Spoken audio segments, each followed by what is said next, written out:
జై శ్రీరామ్. అందరికీ నమస్కారం. వెల్కమ్ టు న్యూస్ అఖండ.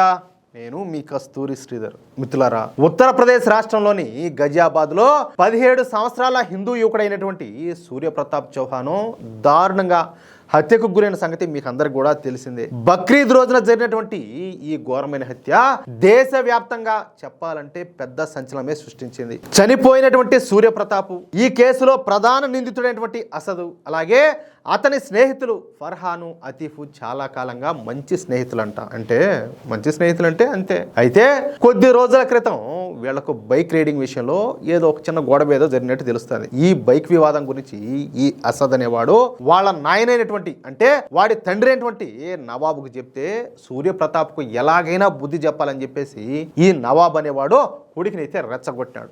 ఎవరన్నా మేడకు బట్టి 2 దెబ్బలు దబ్బి అత్తి ముండా కొడకలారా, మీరెంత, మీ వయసు ఎంత, మీకు ఇప్పుడు బైక్ రైడింగ్ కావాలరా, గాలి ముండా కొడకలారా అని చెప్పేసి 4 మెట్ల కొడతారు. అవునా కదా? వీడింగా రెచ్చగొట్టాడు. వీడేమైనా చూడండి. తండ్రి ఇచ్చినటువంటి ఈ ప్రోత్సాహంతో అసలు తన స్నేహితులతో కలిసి ఈ సూర్యుని చంపడానికి ఒక ప్లాన్ అయితే వేశాడు. ఈ బక్రీద్ పండుగ రోజున ఈ సూర్యప్రతాప్ను నువ్వు ఎప్పుడైనా మేకను వేయడం చూసినావని చెప్పేసి పిలిచి ఏకంగా వీళ్ళంతా కలిసి ఏకంగా అతన్ని చుట్టుముట్టారు. అంటే బకరా ఇక్కడ అది కాదు, వీడిని ఈ సూర్యప్రతాప్ను బకరాన్ చేశారు. ఆ సమయంలో వీడి స్నేహితుడైనటువంటి ఫర్హాన్ కత్తిని అందిస్తే ఈ అసద్ అనేవాడు ఆ కత్తితో సూర్య పైన దాడి చేసినాడు. ఈ సూర్యప్రతాప్ తన ప్రాణాలు రక్షించుకోవడానికి తప్పించుకునే ప్రయత్నం చేసినప్పటికీ అసద్ వాడిని అత్యంత దారుణంగా పొడిచి చంపేశాడు. చనిపోయినటువంటి ఆ సూర్యప్రతాప్ వయసు చెప్పా కదా కేవలం 17 సంవత్సరాలు మాత్రమే. హత్య జరిగిన తర్వాత ఈ నిందితుడైనటువంటి అసద్ ఆ నగరంలోనే తలదాచుకున్నాడు. వాడి స్నేహితుడి దగ్గర నుంచి డబ్బులు తీసుకుని కోరా అనేటటువంటి ప్రాంతానికి పారిపోవడానికి అన్ని ఏర్పాట్లు కూడా చేసుకున్నాడు. ఈ విషయం వేరే వాళ్ళ ద్వారా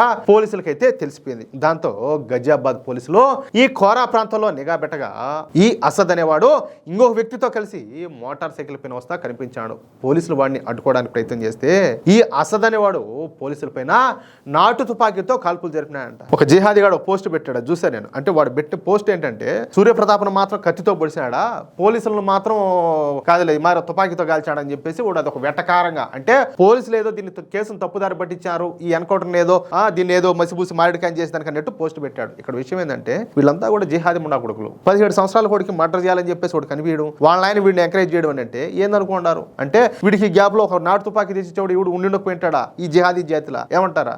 సరే, దీంతో పోలీసులు జరిపినటువంటి ఎదురు కాల్పుల్లో ఈ అసద్ అనేవాడు తీవ్రంగా గాయపడి ఆసుపత్రిలో చికిత్స పొందుతా చనిపోయినాడు. ఈ ఘటనలో ఒక పోలీస్ కానిస్టేబుల్ కూడా గాయపడినాడు. ఈ హత్య కేసులో ప్రమేయం ఉన్నటువంటి అసద్ స్నేహితుడైనటువంటి ఫర్హాను, అలాగే ఈ అతిఫ్లతో పాటు హత్యకు రెచ్చగొట్టినటువంటి ఈ అసద్ తండ్రి అయినటువంటి నవాబ్ను కూడా పోలీసులు అయితే అరెస్ట్ చేశారు. ఈ దారుణ హత్య ఘటన పైన ముఖ్యమంత్రి యోగి ఆదిత్యనాథ్ గారు నిన్న బిజ్నోర్లో జరిగినటువంటి ఒక బహిరంగ సభలో కొన్ని కీలక వ్యాఖ్యలు అయితే చేశారు. స్నేహం ముసుగులో హింసను అసలు ఏ మాత్రం కూడా సహించేది లేదని చెప్పేసి ఆయన తీవ్రంగా హెచ్చరించారు. ఖచ్చితంగా స్నేహం పేరుతో జరిగేటటువంటి ఇలాంటి దారుణాలను ఏ సమాజం కూడా అంగీకరించదు. నమ్మకమై పునాదిగా ఉండేటటువంటి స్నేహ బంధాన్ని ఆసరాగా చేసుకుని వెన్నుపోటు పడవడం అనేది అత్యంత దారుణమైనటువంటి చర్య. స్నేహం అనేది మనుషుల మధ్య ఉండేటటువంటి నమ్మకం, అలాగే గౌరవం పైన ఆధారపడి ఉంటుంది. ఆ నమ్మకాన్ని ఆయుధంగా చేసుకుని ప్రాణాలు తీయడం అనేది క్షమించరానటువంటి నేరం. ఇటువంటి క్రూరమైనటువంటి మనస్తత్వం ఉన్న వాళ్లకు పోలీసుల ద్వారా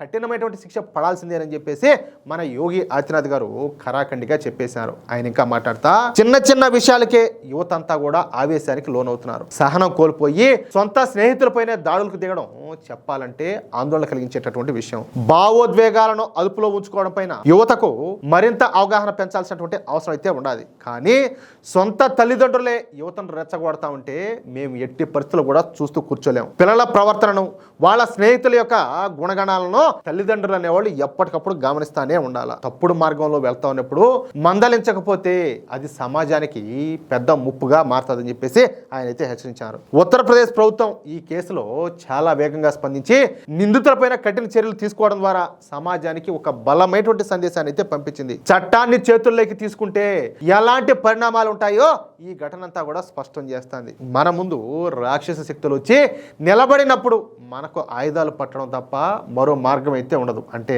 ఈయన ఉద్దేశము సామాన్య ప్రజలందరినీ కూడా ఆయుధాలు పట్టుకోమని కాదు. వ్యవస్థ చేతుల ఆయుధాలు ఉన్నాయి కదా, పోలీసుల దగ్గర ఆయుధాలు ఉన్నాయి కదా. ఇప్పుడు వాడు అంత దారుణంగా వాడి వయసు కూడా మర్చిపోయి ఒక చిన్నపిల్లవాడిని స్నేహం పేరుతో పిలిపించి హత్య చేశా అంటే వాడు ఎందుకు ఎందుకు వదిలిపెట్టాలా? ఎందుకు వదిలిపెడతారు? కానీ పోలీసుల చేతుల్లో తుపాకులు ఉండేది ఆటలాడుకునేదానికి. అదే అని చెప్తాంది. సమాజంలో శాంతి భద్రతలకు విఘాతం కలిగించేటటువంటి క్రూరమైన నేరగాళ్లను అణిచివేయడానికి ఎంతటి కఠిన నిర్ణయాలకైనా మా ప్రభుత్వం వెనకాడదని చెప్పేసి యోగి ఆదిత్యనాథ్ గారు ముక్కుసూటిగా చెప్పేశారు. అందుకు ఈ ఎన్కౌంటరే ఒక ఉదాహరణ అని చెప్పి స్పష్టం చేశారు. మీ పిల్లలు తప్పుడు మార్గంలో వెళ్తా ఉంటే వాళ్ళను సరైన దారిలో పెట్టాల్సినటువంటి కనీస బాధ్యత తల్లిదండ్రులదే.